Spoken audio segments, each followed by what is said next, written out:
Hey guys, welcome back. So in today's episode, we're going to take a look at something really cool. So this is original atomiswave hardware. Many of you guys don't realize this, but this was kind of thought of as the successor to the Neo Geo MVS. And it had a version of Metal Slug that was made specifically by SNK for this hardware. It was Metal Slug 6. And if you're not familiar with atomiswave hardware, it has these cartridges just like Neo Geo MVS did, except a little bit different. They're a lot smaller, obviously. But I came across this article the other day, and this was on RetroRGB, but it seemed like the person that kind of broke the news on this was SmokeMonster, so definitely go check out SmokeMonster and RetroRGB.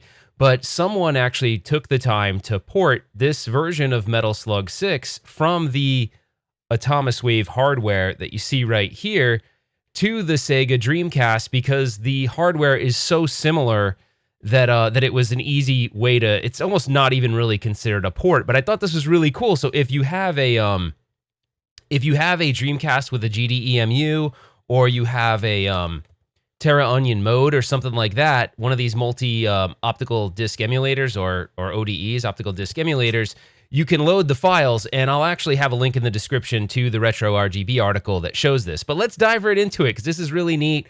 This is one of those cool things that comes every now and then. So let's just dive into the game really quick, but definitely check the link in the description for more information of where to get this if you want to run it on your own Sega Dreamcast at home. All right, so we're over on the GDEMU. So I am not using the Terra Onion mode. I have a GDEMU in my Dreamcast. My Terra Onion mode is actually in my Sega Saturn. So anyways, we're gonna go to number 36, which is Metal Slug, and we'll fire this up. Now, the interesting thing about this is that this was actually, like I said, an original atomiswave game, and it ran on the atomiswave hardware in 480p. So if you are running this on a Dreamcast with a GDEMU and your cable has a selection switch for interlace or progressive, you're going to want to put it on progressive. It will look amazing, and you'll see that in a second. It looks really, really good on the Dreamcast hardware running in 480p.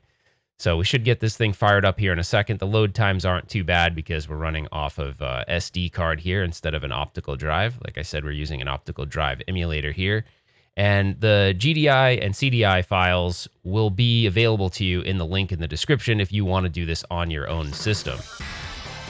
So we'll just play here for a minute. You'll notice, for a Metal Slug game, this is going to be far superior to what you remember graphically on the Neo Geo MVS, just because the atomiswave system was a much more powerful system. And like I said before, it was kind of thought of as the successor to the Neo Geo MVS. But if you've never played Metal Slug 6, it did appear on a couple different platforms. I believe it was on there's a port to the PlayStation 2, and I think there was a port to maybe the PlayStation 3 as well. I can't remember it. I think there might even be a PC version floating around somewhere.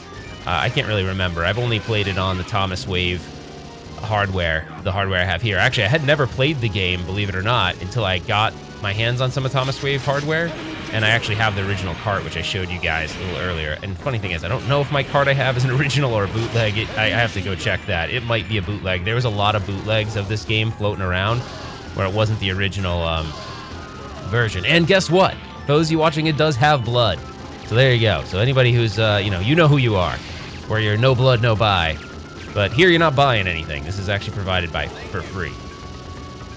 So pretty cool stuff. I'm really excited about this. If this is something that you want to check out, definitely go to the link in the description. Go check out RetroRGB's article. There was some troubleshooting steps in there. If you have a GDEMU where you might have to edit an INI file, I didn't have to do that with mine. And then it supposedly is just working out of the box with the Terra Onion mode, so you shouldn't have a problem there. I know the Dream Shell can have some issues, so I think there was some troubleshooting steps for Dream Shell. So definitely check that out. But you can tell, look how graphically awesome this looks. It's like probably the best looking Metal Slug you've ever seen, right? And you're not getting any slowdown. Look at all the things on the screen at one time. It kind of plagued.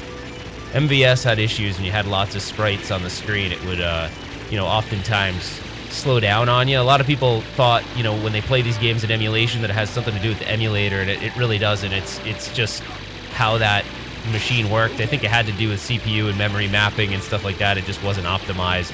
Some games are worse than others, but some just, they're just gonna be that way no matter what. Anyhow, I'm super stoked on this. Definitely go check it out. The link is in the description for you. I think you'll have some fun with this. If you have a Dreamcast and you already have a GDEMU, it's definitely worth giving it a look. All right, guys, if you like this video, definitely give me a thumbs up. Comment below, is this something that you're interested in, something you're going to check out?